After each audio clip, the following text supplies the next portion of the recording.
Welcome back, everyone. This is Trigonometric Differentiation. I'll go through the processes and I'll show you some shortcuts.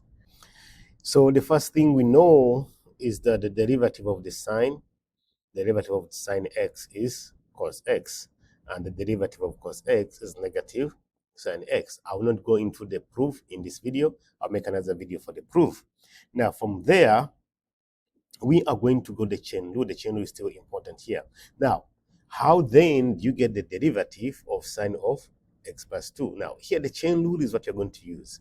Now, if you want to use the chain rule, it means that our u is equal to x plus 2. That means our y is equal to sine of what? To sine of u. Therefore, our du dx is equal to 1. And then our dy du, the derivative of sine is cos of what? Cos of u.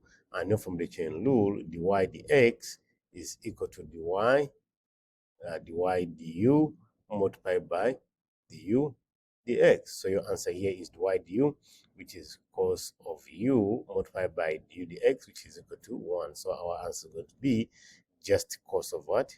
Cos of u, but our u is just x plus what? X plus 2. That means if we have another function, say this one over here, we can try this one out and say how is it going to be. We can go through the same process and say let our u equal to 2x plus 5. That means du dx is equal to 2, and it means that our y is equal to the cosine of u. That means that our dy du is negative what? Negative sine of u.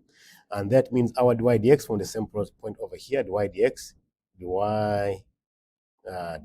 will be dy du multiplied by du dx is going to be negative sine of u multiplied by 2. So our answer is negative 2 sine of what? Sine of u, whereby our u is 2x plus what? Plus 5. Now, can we see the pattern here? The pattern here is that when we apply the chain rule, you're always going to get the derivative of the sine. The derivative of the sine here, which is the cos, but the function remains inside here, the derivative of that whole function, which is the cos, and then the derivative of the inside, which is 1. That's why I have 1 over there. Now, when you look at this one here, we are going to get the derivative of the cos, which is negative sine, and then the derivative of the inside, which is 2, so it comes over there. That's the shortcut. But here I'm showing you that everything comes from the chain rule. And that means if I have another example like this one here, that means that dy dx for this function, if I'm not working it out, I'm doing it mentally now, I'll get the derivative of the cos, which is negative what? Negative sine. Sine of what? Sine of the function, 2x cubed minus 3, multiplied by the derivative of the inside here, which is 6x squared. So your dy dx is negative 6 x squared sine of 2x cubed, 2x cubed minus 3. That's your derivative. Now that means if you have any other function, say maybe y is equal to sine of maybe 2x power 4 minus x squared. That means your derivative, so the y, the x from our shortcut we just learned here, is again the derivative of the sine, which is cos. Cos of what? Cos of everything. All right, multiplied by the derivative of the inside here, which is going to be 8x cubed minus 2x. That means your final answer is the derivative here. That means your final answer, dy dx, is just 8x cubed minus 2x, all of it multiplied by cos of 2x power 4 minus x squared. We are getting the shortcut from the chain rule. Next question, still the chain rule is going to apply here. Still the chain rule is going to apply here. Now you can see what's changing here. The power is on the sign. So that means what you're going to do, you're going to let this time around, you're going to let the u be the sign of what? Be the sign of x. That means if the u sign of x, that means your y is u to the power of what? U to the power of 4. That means you have du dx as equal to cos of x, and then the derivative of this, what I'm looking at. And then you have your dy du as equal to 4 u to the power of 3. That means your dy dx, when you join it together, is going to be your dy du multiplied by du dx. Remember how the chain rule works. This one's going to cross out like that. That's why it works. Now, dy dx, which we say it is cos of dy du, which is 4 u to the power of 3, multiplied by du dx, which is cos of what? Cos of x. So that means the final answer is 4 u. But what's your u? Your u is sine power 3 of x, and there it is cos of x. Now you can see for this the shortcut is here. The shortcut is here. The power comes down. This is the power over here. The power comes down, and then the sign loses one power because we're getting the derivative of loses one power, becomes power what? Power 3, and then the derivative of the sign itself is what? Is cos of x. Now, what if you have another example here? And that means if you use the shortcut, the dy dx for this, if you use the shortcut, the dy dx for this, we are going to have the power will come down, 3 down, and then the sign loses one power to what? The sign loses one power to 2, but this is 2x. And then the derivative of the sign itself is what? Is cos of 2x. But there's one more thing, the derivative of the inside here, which is 2x, we also multiply by what? By 2. So your dy dx here is going to be equal to 6 sine squared of 2x cos of 2x. The chain rule I'm explaining here just for you to understand how everything unfolds, but you don't have to show all the working out. You can do things mentally like that. Now the next question, I'll give an example. And look at this one here. So we're going to do the same thing. So dy dx for this. So the 5 comes down, and then the derivative, and then the cos loses one power. Now power of what? Power of 4. But all of this 3x plus 2. And now the derivative of the what? Of the cos, which is negative what? Which is negative sign. Negative sign of what? Negative sign of 3x minus 2 multiplied by now the inside one, the derivative of the inside, which is 3. That's how you do the chain rule mentally. Now your final answer is negative 15 cos power 4 of 3x minus 2, and then sine of 3x minus 2. That's your answer. That's your shortcut for the chain rule. Next one is the derivative of the tan x. So we're going to use the quotient rule. Now we know that tan of x is equal to sine of x over sine of x over cosine of what? Of x. Now what you're going to do, you're going to use the quotient rule and say that our u is equal to sine of x, and our v is equal to cos of what? Cos of x. That means du dx is the cos of x, and dv dx is negative sine of what? Sine of x. Remember, this is u over what? This is u over v.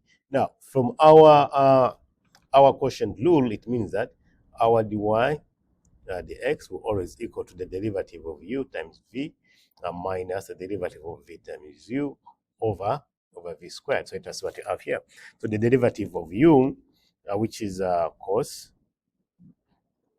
cos of x, multiplied by v, which is also cos of x, minus the derivative of v, which is minus sine of x, multiplied by u, which is sine of what? Sine of x. All of it over v squared, which is cos squared of what? Of x. That means what you have here, you have a cos squared x plus sine squared of x, all of it over what? Over cos squared of x, which is equal to 1. This is 1 from the trigonometry you have seen, over cos squared of what? Of x. That means our answer here is sec squared of x. That means the derivative of the tan is sec. We can have some question like maybe tan of 2x. That means, you know, your derivative here is sec squared of 2x, but there's a 2 outside here, so you have a 2 over there. You can also say, what if you have maybe your y equals, say, maybe 3 tan squared of, say, maybe x. You know the derivative, 3 just a constant. The 2 comes down, so it becomes 2. And then the tan loses 1 power to stay on the tan. And then the derivative of the tan is what? Is sec. So sec squared of what? Of x. That means your final answer, your derivative for that function is 6 tan x sec squared of what? Of x. But you maybe have another function, y is equal to, say, tan power 3, and then inside there I have x squared plus 1. The same thing as we did for the sine. So you have the 3 comes down, and then you have the tan loses 1 power to power of 2, but this is tan of x squared plus 1. But then the derivative of the tan itself is sec squared, so that is sec squared of x squared plus 1. And then you have the derivative of the inside, which is 2x. So you're doing the chain rule mentally. So your derivative here is 6x. And then you have tan squared of x squared plus 1. And then this is sec squared of x squared plus what? Plus 1. Next one, we have the derivative of the sec. Now the sec, you also have to remember that the sec is 1 over cos of x. I'll still use the quotient rule and say that our u here is equal to 1. So our du, the x is equal to 0. And our v is equal to cos of x. So our dv, the x is equal to the derivative of the cos is negative sine of what? Negative sine of x. Join it with the quotient rule, which you have seen already. Our dy dx will equal to 0 multiplied by cos of x minus sine of x multiplied by 1, because that's the u, all of it over the cos squared of x. Then you see that your dy dx will equal to, this is 0 and this is 1 becomes, so it will be sine of x over cos squared of what? Of x. But you can simplify this by looking at it as sine of x over cos x. So the sine and the cos creates what? You create the tan of x, and then the 1 over the cos creates the what? Creates the sec of x. That means we can still have some multiple examples over here. So if maybe our y is equal to the sec of 2x, it means that our dy dx is going to be what? It's going to be the 2, the derivative of the sec is what? It's going to be tan of 2x sec of 2x, and then the derivative of the 2x, which is 2 over there. That's your answer. If maybe your y is equal to, say, sec squared of, say, 3x, that's what's your derivative here. Your derivative is, remember there's a power, so the power comes down, which is 2, and then the sec loses 1 power, becomes just sec 3x, and then multiplied by the derivative of the sec itself. The derivative of the sec is tan 3x sec 3x, and then the derivative of the inside, which is multiplied by what? Multiplied by 3. So your final answer for this question is 6. But now the sec will be power of what? The sec of 3x, but the sec now is power 1 and power 1. The sec goes to power of what? Power of 2. It can look confusing because you may think like I made a mistake, but remember there's a sec appearing 2 times. We can have one more. What if you have, say, maybe y is equal to, say, 3 sec power of 4, and maybe inside you also have x squared minus, say, maybe 1. Okay, so what do you have here? So what we know, change the color here. What we know here is that the 3 just a constant, the 4 comes down, and then the sec loses 1 power and become 3, but this is, remember, it is sec squared minus 1.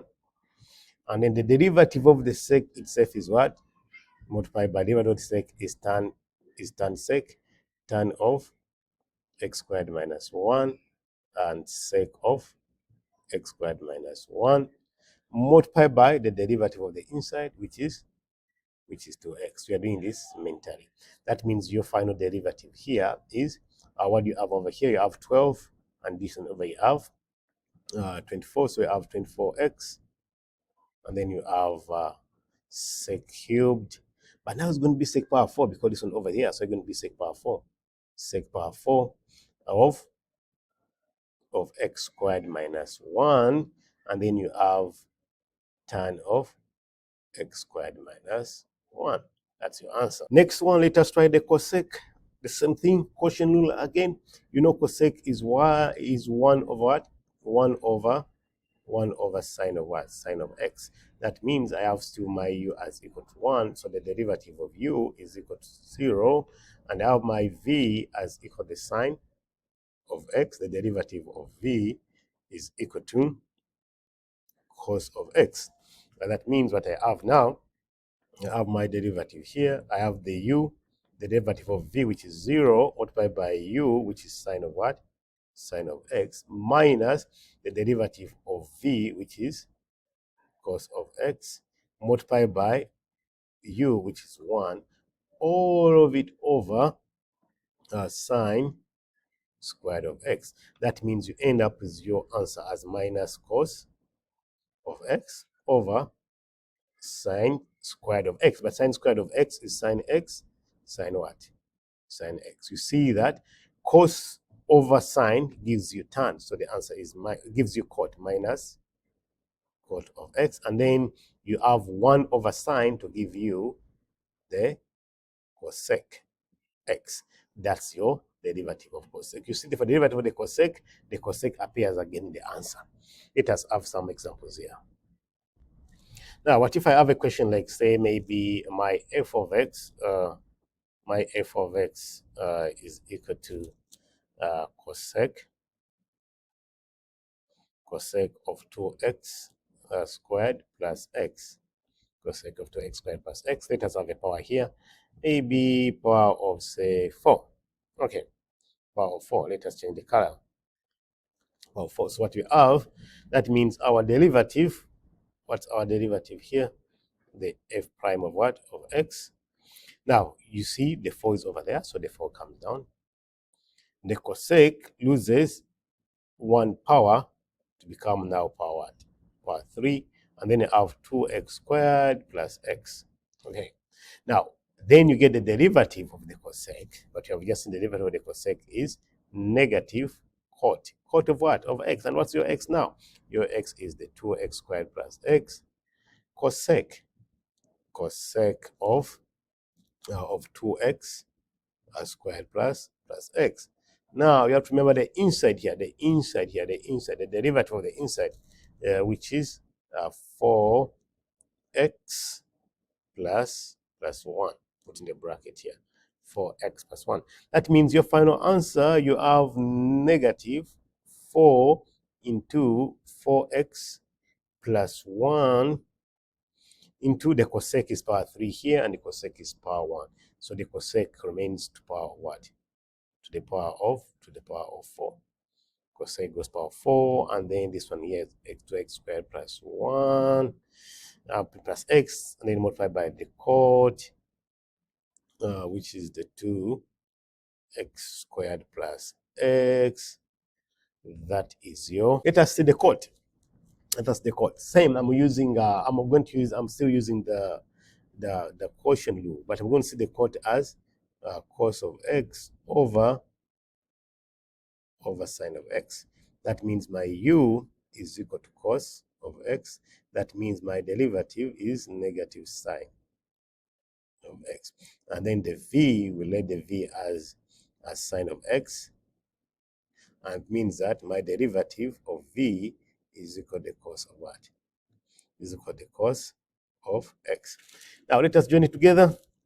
Our derivative, divide the x here, you have the derivative of u, which is minus sine of x multiplied by sine of x minus the derivative of v, which is the cos of what? Which is the cos of x, multiply by v, which is cos of what is cos of x. All of it over sine squared of x. So when you try to simplify this, what you can do now, you can factorize this negative outside. So you have a negative outside, then you have sine squared of x plus cos squared of x. As you know, that's equal to 1, all of it over sine squared of x. That means what you end up with, you have negative of 1 over sine squared of x. So the answer is negative cosec, negative cosec squared of x. That's your derivative of cot of x. That means if I have anything like maybe y is equal to cot of say maybe 2x, that means your derivative is very simple. It's just negative. The 2 comes outside. 2, negative 2 cosec squared of 2x. If I have maybe y is equal to cot squared of maybe 4x, that means the 2 comes down. The cot loses 1 power to become just cot of what? Of 4x. The derivative of the cot, which is negative